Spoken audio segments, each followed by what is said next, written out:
Hi, I'm Danielle Kort, and I'm here in Los Angeles.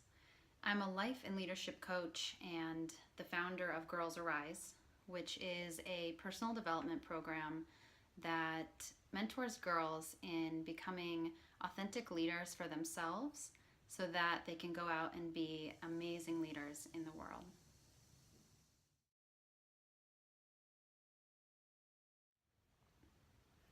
Well, I grew up in Lincoln, Nebraska, and around the age of 12, I had a dream, and that dream was to become a fashion designer.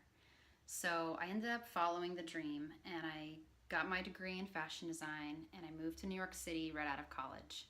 And I worked for some pretty great companies, and I really enjoyed doing it. But at some point, I had an inner nudge, and the inner nudge was guiding me in a new direction.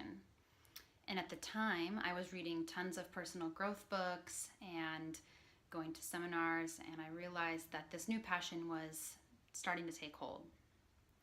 And, even though I felt called in this direction, I bumped up against just a bit of resistance in following it because the idea of letting go of my title of fashion designer didn't feel so sexy to me.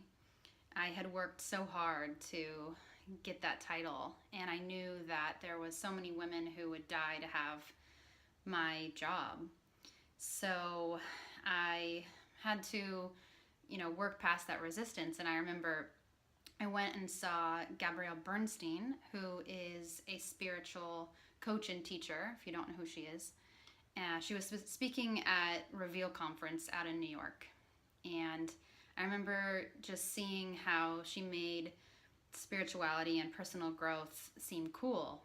And so I had a bit of a model to go off of to know what it might look like for me to move into a new line of work. And so, not too long after that, I ended up enrolling in a life coach training program. And shortly, thereafter, I became a full-time coach.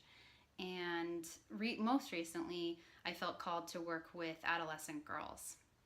And so I look back and I just see why it happened, and I understand that this was exactly the way it was meant to go. And I'm just so happy that I listened to the inner calling because I couldn't be more happy and honestly fulfilled with the work that I do today.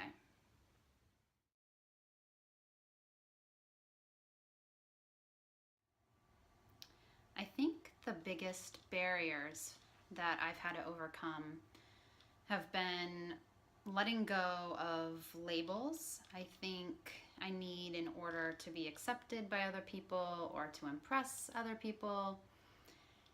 We're not our money, we're not our job, we're not, any of those labels. We're worthy of love regardless of, whether we're the smartest person in the room or the poorest person. And I really had to embody this lesson for myself. And I think the other challenge that I've had to overcome has been learning to listen to my inner guidance and trust my inner guidance. The ego voice will always be in fear of the unknown or what it can't understand. And, that's just how it works. But I've had to learn to let go of trying to control the outcome and trying to control everything and just instead let go and follow my intuition, because my intuition has always led me to things that are way better than I could have planned myself.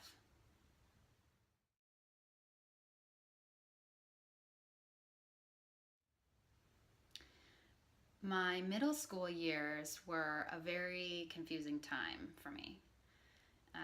That's when I thought I had to change things about myself so that other kids would accept me. And I became so fixated on trying to be someone that I wasn't that I got very lost. And I went into a deep depression in 8th grade. And it makes me sad to see anyone, get this lost, especially kids.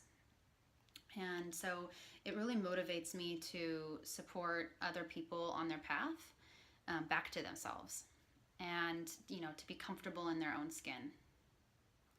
I absolutely love when a person isn't hindered by societal expectations or, other people's opinions of them. I just love when people can dance to the beat of their own drum. And, an awesome, awesome example of this was that girl who came to her princess day at her dance class, and she was dressed like a hot dog. That's priceless to me. And I want to see every girl, or every person for that matter, show up in her true colors like that.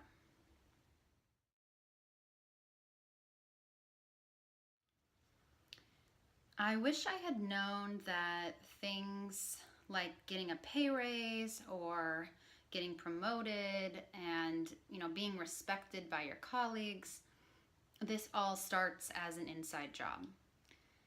That when you love and respect yourself first, and you honestly know that you deserve good things, that your outer world reflects this back to you.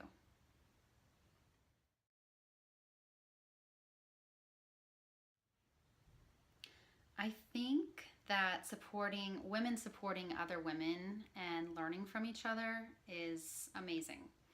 And I also think that it's critical in order to help uplift our planet right now.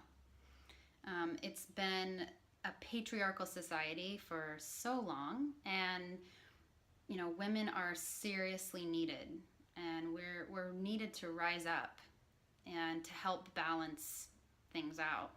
But we can't do it alone. For too long, women were plotted against each other. You see it in the movies, media. Um, it's a shame. But it's time. It's time that we come together and we help each other succeed in our missions, and truly celebrate one another. And Women That Amaze is a very special cause, and I am absolutely honored to be a part of it.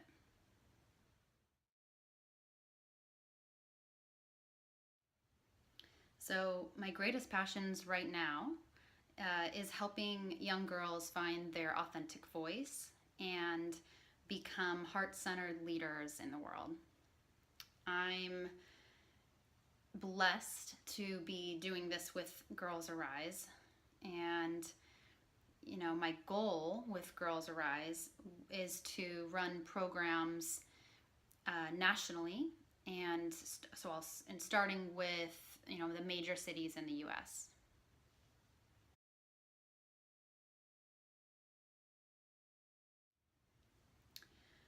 I think you should know that you're never truly alone. I know that it might seem this way sometimes. You might feel left out of your friend group. At times, you might feel like a third wheel, or you might even think that no one can relate to what you're going through. But, trust me on this one, everyone feels isolated at times. And unfortunately, it's just part of the human experience. But, just because you feel alone doesn't mean that you are.